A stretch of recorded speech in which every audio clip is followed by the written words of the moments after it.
out of time, but TonyTopping.com. Final statement. Give your website a plug and just conclude it here. I mean, how does this tie into the InfoWar? Give us a concluding statement. It does indeed tie into the InfoWar, because what you're doing is you're showing one level of reality that is going on around us. What you're seeing is something that is happening straight in front of your eyes. The agenda is plain and it is in front of you, but there are some of us who are engaged in the kind of the next level up of what's driving it all, what's going on, whether we like it or not. And I think the other issue is, before InfoWars listeners, because you're a hard crowd to please, and Alex Jones, who's a hard person to please as well, and yourself, you're critical thinkers and researchers, I'd like to see a bit more about the UFO researchers being harassed and the consequences of all that, and the human factor behind it all. And I think that would be of great beneficial service. If researchers in UFOs aren't giving answers, let's hope people like yourself and people like Alex Jones can give people proper answers as to what's going on. And my site's TonyTopping.com. I am on Facebook and I am on Twitter. And thank you, Paul, for having me on the show.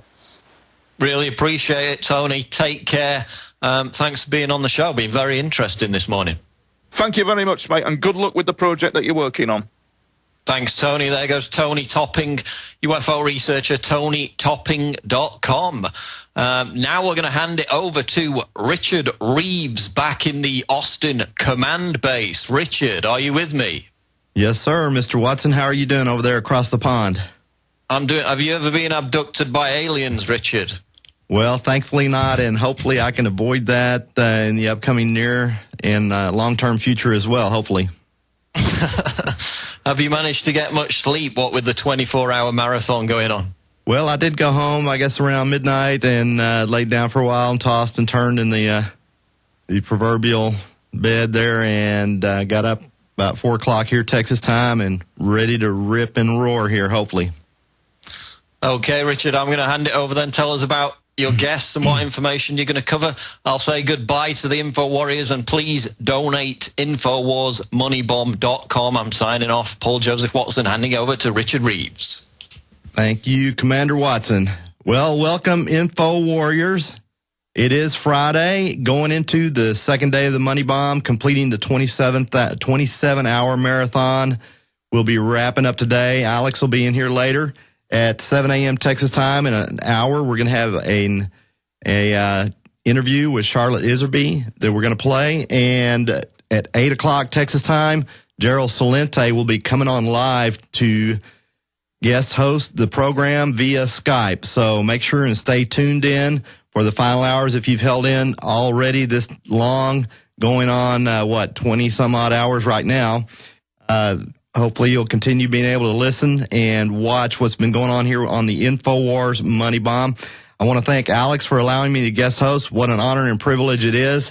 The guy is one of the hardest working people on this planet, and it's just unbelievable the amount of workload and the amount of weight on the man's shoulders that he has to juggle. I don't know how he does it, but he manages to make it happen, and this audience has to be commended for everything they do. This audience is the most awesome audience on the planet.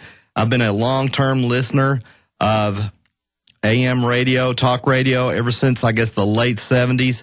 Drove professionally for many years as my main career, and talk radio has been my friend.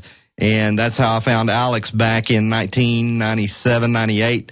Right here in Austin, he was on 98.9 KJFK way back around 1998, and I'd travel through Austin frequently, and I'd make sure and tune in to Alex Jones back there on 98.9 FM, and I've been a listener and now a longtime friend for many years. So I appreciate the audience, because I've been one of the audience members for many years, and in fact still am one of the audience members, and this audience will be ultimately the Paul Reveres that make the big difference in this world. It's not going to be just the United States now. The Paul Reveres are going to be across the world, around the world, taking on the New World Order.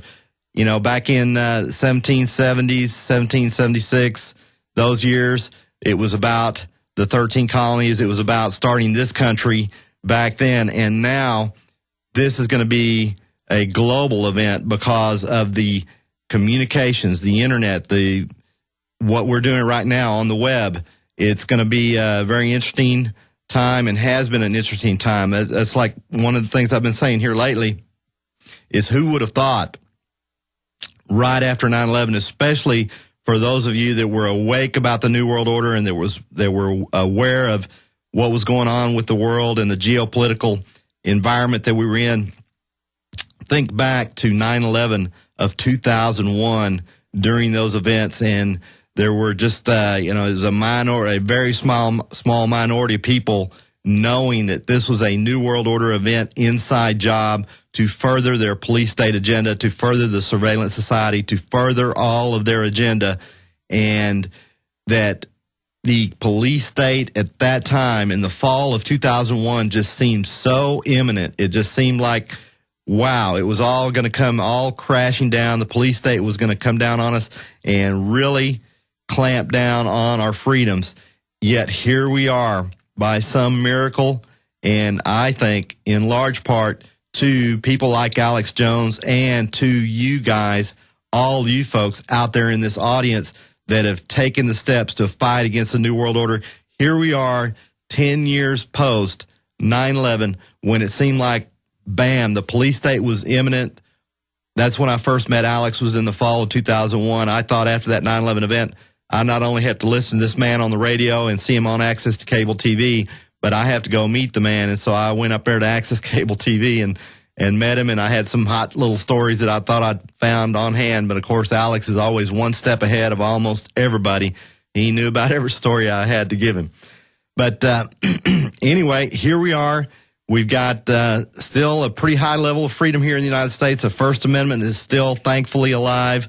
Second Amendment still going strong, with a lot of folks waking up about that on the left side especially. We've had Obama be the #1 gun salesman. You know, I got to give credit to Obama. People are always shocked whenever I say, I really got to give Obama some credit about, at least two things. I got to give him credit. #1 thing I give Obama credit for is he's been the best gun salesman on the planet, bar none. Obama, #1 gun salesman. I just never will forget those stories about, excuse me. I'm sorry, folks. I haven't been the same since the red tide down at South Padre. But Obama, #1 gun salesman ever.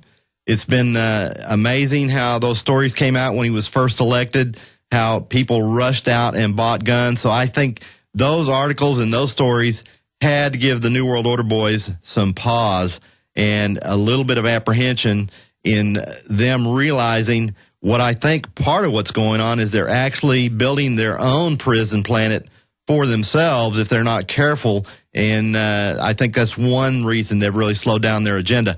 But the #2 thing I've got to give Obama credit for, what happened just last November of 2010, I really got to give him credit because he had over 400 plus years worth of tenure fired out of the House and Senate.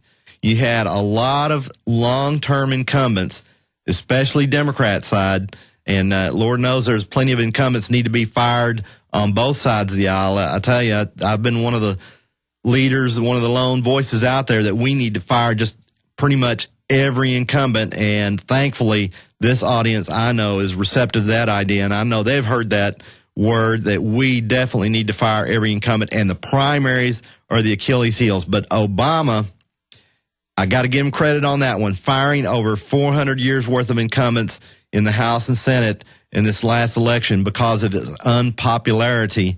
I tell you, I think he's created himself not only a lot of enemies on the right, which he's always had, but I think now into this upcoming 2012 election cycle, Obama has created himself a lot of enemies on the left from his Democrat past friends that ended up having their rear ends sent home from the House and Senate. So you've got most likely a lot of disgruntled people on the left and on the Democrat side that are ready to see Obama get fired as well. So that's going to be interesting to see how that plays out, because that that mentality of, hey, he's our Democrat, you know, yeah, we got a bunch of our people fired and they lost their jobs on Capitol Hill in the House and Senate.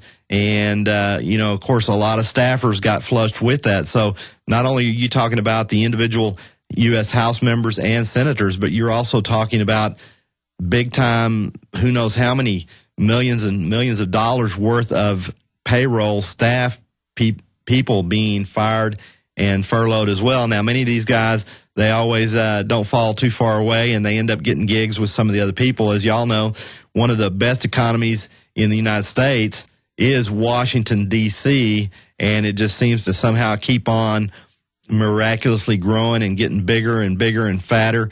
And some of the highest incomes in the country are in Washington, D.C., and so I'm sure many of you guys that keep up with the economy have heard about that story.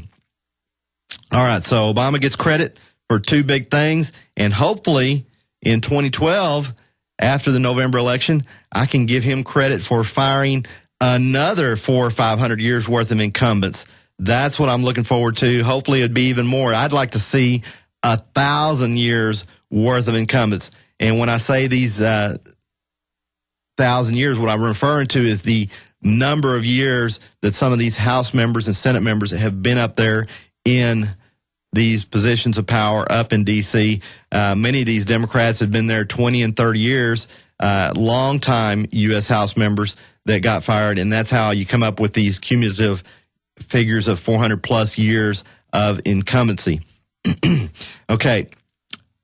Back in the spring, changing subjects and changing gears into a different topic, back in the spring, we were experiencing gasoline climbing higher and higher in price, and a lot of that was due to the activity in the Middle East that was going on, driven by the New World Order there in Libya and also in other Middle Eastern countries.